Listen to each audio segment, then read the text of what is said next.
नमस्कार बच्चों, स्वागत है आपका मार्क्समैन इन फिजिक्स की आज एक और नई वीडियो में। आज हम बात करने वाले हैं एक और बहुत इंपॉर्टेंट टॉपिक के ऊपर, how to prepare for your exams. और ये इस सीरीज की पार्ट 2 है। हमने इस सीरीज का एक पार्ट 1 भी बनाया है, तो जिन लोगों ने पहली वाली वीडियो नहीं देखी है पहले वो लोग उस वीडियो को देखें और उसके बाद में इस वीडियो के ऊपर आए। सबसे पहली बात, जैसे मैं देख पा रहा हूं अभी हाल ही में डेट शीट जो है सीबीएसई की वो रिलीज कर दी गई है। और जैसे ही डेट शीट रिलीज करी है बच्चों के अंदर ना एक पैनिक हो गया। पैनिक इस चीज को लेकर के कि भाई एग्जाम्स बहुत जल्दी स्टार्ट हो रहे हैं, कैसे स्टार्ट हो रहे हैं सर, अब हम क्या करें, कैसे प्रिपेयर करें। हालांकि मैंने इस चीज के ऊपर चर्चा की थी कि भाई कैसे प्रिपरेशन करनी चाहिए अपने फर्स्ट पार्ट में, लेकिन उसी को आज थोड़ा सा मैं एक्सटेंड कर रहा हूं। और क्योंकि एग्जाम थोड़ा जल्दी शुरू हो गए हैं तो उसके लिए भी मैं आप लोगों को गाइड करता हूं। स्टेप बाय स्टेप्स मैं आप लोगों को बताऊंगा। आप चाहें तो इन स्टेप्स को नोट डाउन कर सकते हैं और मुझे उम्मीद है कि अगर आप इन स्टेप्स को फॉलो करेंगे तो आप श्योरली बहुत अच्छे मार्क्स जो है ना एग्जाम्स में हासिल करेंगे। सबसे पहली बात, ये बात सही है कि इस बार एग्जाम थोड़े से जल्दी शुरू हो रहे हैं और बोर्ड ने डेट शीट का पैटर्न भी थोड़ा सा चेंज कर दिया है। लेकिन आपको ना घबराना नहीं है, बिल्कुल भी पैनिक नहीं करना। हम स्टेप बाय स्टेप अपनी प्रिपरेशन करेंगे। तो स्टेप 1 में आपको क्या करना है, सीरियल ऑर्डर में आप ये काम करते हुए चलें। स्टेप 1 में आपको क्या काम करना है, आपको ना प्रीवियस ईयर क्वेश्चंस जो है ना वो सॉल्व करने हैं। अच्छा, कैसे सॉल्व करने हैं? वो सॉल्व करने हैं आपको सैंपल पेपर्स के थ्रू। और इनिशियली सैंपल पेपर ना करके पूरे प्रीवियस ईयर पेपर्स आप सॉल्व करें।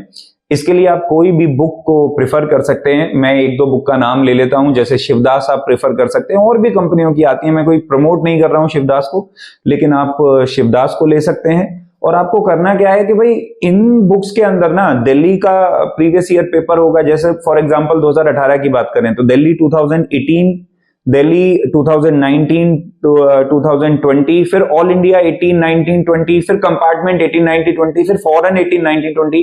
तो सभी सेट के जो क्वेश्चन पेपर्स हैं इनकी आप लोगों को ना बेसिकली प्रैक्टिस करनी है। इस बात को आप ध्यान दें, आपको मिनिमम 2022 से लेकर के 2014 तक के जो प्रीवियस ईयर्स पेपर्स हैं वो करने हैं। मतलब इनमें आने वाले क्वेश्चंस आपको आने चाहिए, इनमें जो न्यूमेरिकल्स हैं वो आपको आने चाहिए, जो थ्योरी के क्वेश्चन है वो भी आपको आने चाहिए। पहले आप इसको अटेम्प्ट करें और जो पार्ट आपको नहीं आता है आप उसको याद कर लें। तो ये तो हुआ पहला स्टेप। अब आ जाते हैं दूसरे स्टेप के ऊपर। भाई क्योंकि सीबीएसई पिछले 2-3 सालों में लगातार अपने पैटर्न को चेंज करता आ रहा है, तो आप ये पाओगे कि जब आप 2020 से पहले के क्वेश्चन पेपर सॉल्व करोगे तो आपको पता चलेगा कि उनका पैटर्न और आज के एग्जाम का पैटर्न अलग है। तो हमको आज के एग्जाम के पैटर्न की भी प्रैक्टिस करनी है। अब इसकी प्रैक्टिस करने के लिए आप क्या करें, फिर से कोई लेटेस्ट सैंपल पेपर वाली बुक खरीदें। फिर से मैं कुछ बुक्स के नाम लूंगा, रिकमेंडेशन किसी को भी नहीं कर रहा, ये अच्छी बुक्स में काउंट होती हैं।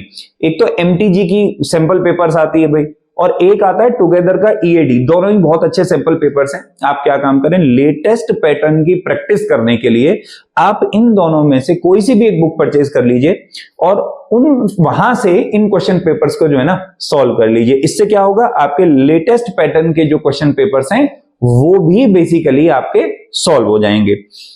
अब आ जाते हैं हम लोग तीसरे स्टेप की ओर। आपको अपने डिफिकल्ट सब्जेक्ट्स की लिस्ट, सब्जेक्ट यानी कि अगर मैं फिजिक्स की बात करूं तो डिफिकल्ट टॉपिक्स की लिस्ट आपको पहले से तैयार करके रखनी है यूनिट वाइज। आपको पता होना चाहिए कि कौन सी यूनिट में आपको कौन सा ऐसा टॉपिक है जिसमें आप बार बार फंस जाते हो, तो आप उसको पहले से तैयार करके रखें। इस बात में आपको बिल्कुल भी देरी नहीं करनी है। यह हुआ तीसरा स्टेप।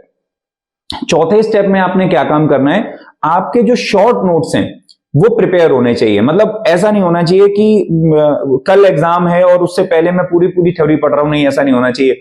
वैसे भी आप देखेंगे कि इस साल जो गैप है केमिस्ट्री और फिजिक्स के पेपर में वो केवल 6 दिन का है, तो आप पूरी थ्योरी आप रिवाइज नहीं कर सकते। तो आपको शॉर्ट नोट्स पहले से हर यूनिट के, हर चैप्टर के बना के रखने हैं एंड टाइम पे रिवीजन के लिए। और उसी समय जब आप रिवाइज कर रहे हो तो जो आपने अपने डिफिकल्ट टॉपिक्स आइडेंटिफाई किए थे, आप उन टॉपिक्स की भी रिवीजन साथ के साथ में वहीं पर कर सकते हैं। इससे आपका समय भी बचेगा, आपको पूरा जो है सिलेबस वो पढ़ना भी नहीं पड़ेगा। तो ये था बेसिकली स्टेप 4। अब आ जाते हैं स्टेप 5 के ऊपर, और सबसे जरूरी बात इन सभी स्टेप्स की, भाई आपको अपने काम में पूरी ईमानदारी दिखानी है। अगर मैंने कहा है कि आप प्रीवियस ईयर पेपर सॉल्व करीजिए तो कीजिए। अगर मैं कह रहा हूं कि आप MTG या कोई दूसरा लेटेस्ट सैंपल पेपर सॉल्व कीजिए तो कीजिए। दूसरा, ईमानदारी इस तरीके से भी दिखाएं कि जब आप क्वेश्चन पेपर सॉल्व करने बैठ रहे हैं तो पूरा 3 घंटे का समय लेकर के आप चलें और ईमानदारी के साथ 3 घंटे में आप ये देखें कि आप कितने पेपर्स को अटेम्प्ट कर पा रहे हैं, कितना पेपर आप अटेम्प्ट कर पाए, कितना रह गया। तो इस चीज में पूरी ईमानदारी बरतिए, अपने साथ किसी को खुश नहीं करना है आपको, केवल आपको अपनी जो परफॉर्मेंस है उस पर एम्फेसाइज करना है। और सबसे आखिरी और सबसे जरूरी बात एग्जाम की प्रिपरेशन करते समय, देखो ये हम लोगों का स्टेप 6 भी हो सकता है। हर एक बच्चा ये जानता है कि उसकी कैपेबिलिटी क्या है और आप जो प्रिपरेशन करें वो अपनी कैपेबिलिटी के हिसाब से करें।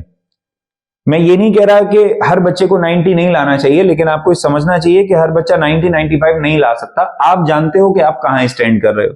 अगर आप बहुत ज्यादा वीक हो तो आप इंपॉर्टेंट टॉपिक्स जो हैं थ्योरी के उन पर फोकस करो, और अगर आप ठीक ठाक हो तो कुछ न्यूमेरिकल्स पे भी आप फोकस करो। अगर आप बहुत अच्छे हो तो फिर आपको हर चीज पे फोकस करना चाहिए। मेरे कहने का मतलब यह है, अपनी कैपेबिलिटी के हिसाब से आपको टॉपिक्स को डिसाइड करना चाहिए और उसी हिसाब से अपनी प्रिपरेशन करनी चाहिए। तो ये थी आज की tips and tricks for the exam preparation.